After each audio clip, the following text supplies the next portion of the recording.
ನಮ್ಮ ಗದ್ಗೆ ಸಾಹೇಬರು ಹೇಳಿದ್ದಾರೆ, 1999 ನಾನು ದಿವಂಗತ ಸ್ವತಂತ್ರ ಸೇನಾನಿ ಮಾದಪ್ಪ ಲೋಖಂಡೆ ಅವರಿಗೆ ಮತ್ತು ಓಂ ಪ್ರಕಾಶ್ ರೊಟ್ಟೆ ಅವರಿಗೆ ಇವತ್ತು ನೆನೆಸ್ಕೋತೀನಿ. ಇತಿಹಾಸವು ಕೇವಲ ಎಲೆಕ್ಷನ್ ನಿಂದಿರೋದ್ರಿಂದೇ ಆಗಲ್ಲ, ಅವ್ರ ಹಿಂದೆ ಬಹಳ ಜನ ಕೆಲಸ ಮಾಡ್ತಾರೆ, ಅವ್ರದಿಂದ ಇತಿಹಾಸ ನಿರ್ಮಾಣ ಆಗ್ತದೆ. ಬಾಲ್ಕಿದಾಗ ಒಂದು ಟೈಮ್ ಇತ್ತು, ಬೀದರ್ ರಹಸ್ಯ ಪೇಪರ್ ಯಾವಾಗ ಹೊಂಟದಂತ ಹಿಂಗೆ ಕಾಯ್ಕೊಂಡು ನಿಂದಿರ್ತಿರು ಜನ. ಇದೇ ಮರ್ಕಲೆ ಅವರು ನಮ್ಮ ಪತ್ರಿಕೆಗಳನ್ನು ಹಂಚ್ತಿದ್ರು. ಇತಿಹಾಸ ನಿರ್ಮಾಣ ಮಾಡಿದಂಥ ಒಂದು ಸಣ್ಣ ಪತ್ರಿಕೆ, ರಾಜ್ಯ ಮಟ್ಟದ ಪತ್ರಿಕೆ ಅಲ್ಲ, ವಿಭಾಗ ಮಟ್ಟದ ಪತ್ರಿಕೆ ಅಲ್ಲ, ಯಾವುದೂ ಇಲ್ಲ, ಒಂದು ಸಣ್ಣ ಪತ್ರಿಕೆ. ಹಾಗಾಗಿ ನೀವ್ಯಾರೋ ಸಣ್ಣವರು ತಿಳ್ಕೊಂಬಸೋರುತ್ತಿಲ್ಲ.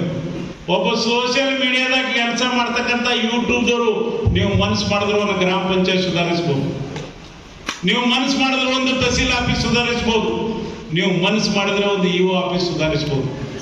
ನೀವು ತಲೆಗೆ ಇಟ್ಕೊರಿ. ಮತ್ತು ನಿಮ್ಮ ಸಂಘಟನಾ ಮಜಬೂತ್ ಇರಬೇಕು. ಇಂದ್ರಿ ಪಾಂಚಾಳ್ ಅವರಿಗೆ ಯಾರ ಮೊಬೈಲ್ ಅಥವಾ ಒಂದು ಸಂತೋಷ್ ಪಾಟೀಲ್ ನರ್ಕೂರು ಅಂತ ಹೋಯ್ತೀನಿ. ಸತ್ಯ ಹೇಳತ್ತೀನಿ, ಇದು ನಾ ಇದು ಅನುಭವಿಸಿನಿ. ನಾಗಶೆಟ್ಟಿ ಗವಾರ ಇಲ್ಲಿ ನನ್ನ ಜೊತೆ ಕೆಲಸ ಮಾಡಿದವರು ಚಂದ್ರಕಾಂತ್ ಬಿರಾದರ್ಜಿ ಇಲ್ಲರ ಅವರು. ಯಾವಾಗಲೂ ನಾವು ಯುನೈಟ್ ಆಗಿರೋದು ಕಲಿಬೇಕು.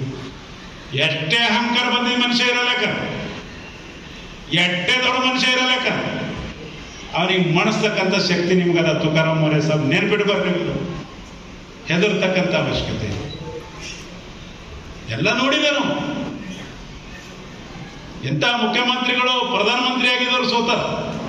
ಯಾರ್ಯಾರಿಗೆ ಅಹಂಕಾರ ಬರ್ತದೋ ದನ್ನ ಅಂತೇಳಿ ಪಲ್ಟಿನೇ ಹೊಡಿತದೆ. ನೆನ್ಪಿಡ್ಕೊರಿ ನೀವು, ಅಹಂಕಾರ ಎಂಬ ತೀಜಿಂತದ ಒಂದ್ ವೇಳೆ ನನಗೆ ಬಂತು ಅಂದ್ರೆ ನಾನು ಹೋದಂತ. ಈ ಅಹಂಕಾರ ಎಂಬ ಚೀಜಿಗೆ ಮಧ್ಯೆ ಇದೆ.